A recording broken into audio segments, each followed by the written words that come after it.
नमस्कार, welcome to फिल्मी Shankar channel. आज पेश कर रहे हैं बॉलीवुड अभिनेत्री वहीदा रहमान की फिल्मी बायोग्राफी। जानते हैं अपनी असाधारण सुंदरता और शालीनता के लिए प्रसिद्ध वहीदा रहमान ने 1950 के दशक के मध्य में अपने फिल्मी करियर की शुरुआत की और कई वर्षों तक एक प्रमुख नायिका के रूप में काम किया। वहीदा रहमान एक भारतीय फिल्म अभिनेत्री है जो हिंदी समेत तेलुगु और तमिल बंगाली फिल्मों में अपने बेहतरीन अदा के लिए जानी जाती है। वहीदा रहमान हिंदी सिनेमा में 50, 60 और 70 के दशक की बेहतरीन एक्टर में से एक है। वहीदा रहमान को साल 2013 में भारतीय फिल्म व्यक्तित्व के लिए शताब्दी पुरस्कार, film fair life time achievement award से भी सम्मानित किया जा चुका है। इसके अलावा उन्होंने अपने फिल्मी करियर में film fair life time achievement award, best actress राष्ट्रीय फिल्म पुरस्कार और बतौर सर्वश्रेष्ठ एक्ट्रेस 3 फिल्म फेयर अवार्ड जीते हैं। उन्हें विभिन्न मीडिया आउटलेट द्वारा बॉलीवुड की सबसे खूबसूरत अभिनेत्री के रूप में भी सम्मानित किया गया है। वहीदा रहमान ने अपने फिल्मी करियर के उत्तरार्ध में उन्होंने उल्लेखनीय कुशलता के साथ मातृ भूमिकाएं निभाई। महान फिल्म निर्माता गुरुदत्त के साथ उनकी ऑन स्क्रीन साझेदारी को दर्शकों ने विशेष रूप से पसंद किया और देवानंद, दिलीप कुमार, राजेश खन्ना और अमिताभ बच्चन जैसे सुपरस्टार के साथ उनकी केमिस्ट्री की काफी प्रशंसा भी की गई।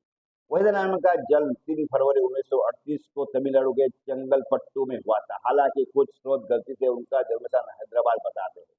उनके पिता मोहम्मद अब्दुल रहमान ब्रिटिश भारत में एक सिविल सेवक थे और उनकी मां मुमताज बेगम एक गृहिणी थी। वहीदा 4 बहनों में से सबसे छोटी थी, जिनमें से सभी ने छोटी उम्र से ही भारतनाट्यम का प्रशिक्षण प्राप्त किया। वह छोटी थी तब उनके पिता का निधन हो गया और कुछ साल बाद उनकी मां का भी निधन। अपनी मौसी द्वारा पाली गई वहीदा की भरतनाट्यम में निपुणता ने उन्हें छोटी उम्र से ही विभिन्न कार्यक्रमों में प्रदर्शन करने के लिए प्रेरित किया।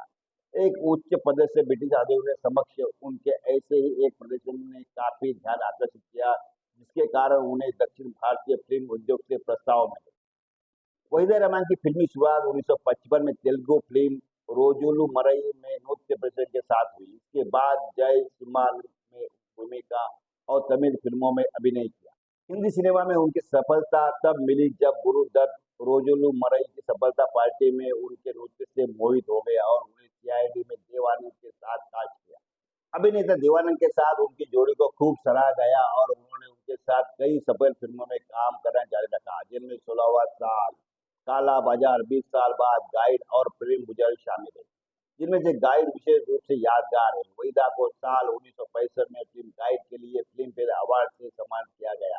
इसके बाद वहीदा का करियर एक बार फिर से ऊंचाई पर था। गुरुदत्त के साथ वहीदा के रिश्ते के बारे में बहुत अटकलें लगाई जाती है। ऐसी अफवाहें थी कि उनके नजदीकी संबंधों के कारण दत्त और गीता दत्त की शादी में खटास आ गई थी। अफवाहों के बावजूद वहीदा ने कभी भी गुरुदत्त के साथ रोमांटिक संबंधों को सार्वजनिक रूप से स्वीकार या अस्वीकार नहीं किया। बाद में एक साक्षात्कार में उन्होंने दत्त की कथित आत्महत्या करने के पीछे के कारणों के बारे में अनिश्चितता व्यक्त की, जिसमें उल्लेख किया गया कि उन्होंने कागज के फूल की विफलता के बाद 14वीं का चांद के साथ सफल वापसी की। अपने शानदार फिल्मी करियर के दौरान वहीदा ने अपने समय के हर बड़े सुपरस्टार के साथ काम किया। उन्होंने दिलीप कुमार के साथ राम और श्याम और आदमी, राज कपूर के साथ तीसरी कसम जैसी फिल्मों में दमदार अभिनय किया। बंगाली फिल्म अभिजान सहित सत्यजीत रे के साथ उनके सहयोग से उनकी बहुमुखी प्रतिभा को और भी उजागर किया।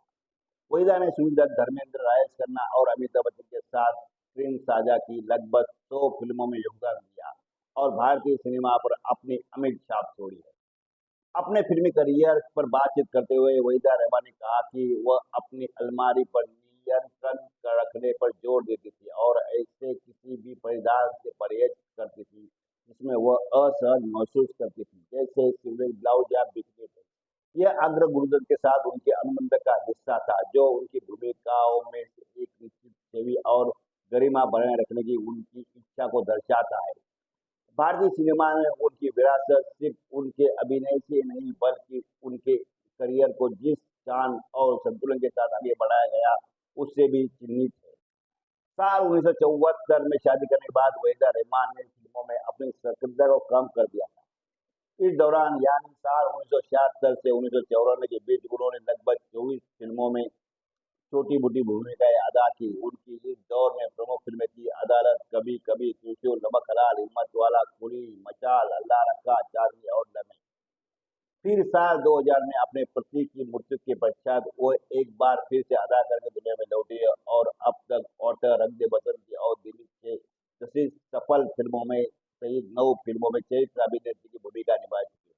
यहाँ उल्लेखनीय है कि वहीदा रहमान ने एक लंबे अरसे तक हिंदी फिल्मों के सुपरस्टार रहे अमिताभ बच्चन के साथ 2 अलग-अलग फिल्मों में मां और प्रेमिका दोनों प्रकार की भूमिका निभाई है। साल 1976 में प्रसिद्ध फिल्म अदालत में वह अमिताभ बच्चन की प्रेमिका की भूमिका में थी, तो साल 1978 में प्रसिद्ध त्रिशूल में वह अमिताभ बच्चन की मां बनी थी। हिंदी फिल्मों में सराहनीय योगदान के लिए वहीदा रहमान को कई पुरस्कारों से सम्मानित किया जा चुका है। उनको मिले पुरस्कार में राष्ट्रीय पुरस्कार और देश का नागरिक सम्मान भी शामिल है। दोस्तों, आपको वहीदा रहमान की फिल्मी बायोग्राफी जरूर पसंद आई होगी। ऐसे ही मनोरंजक वीडियो के लिए लाइक करें, शेयर करें, सब्सक्राइब करें। धन्यवाद।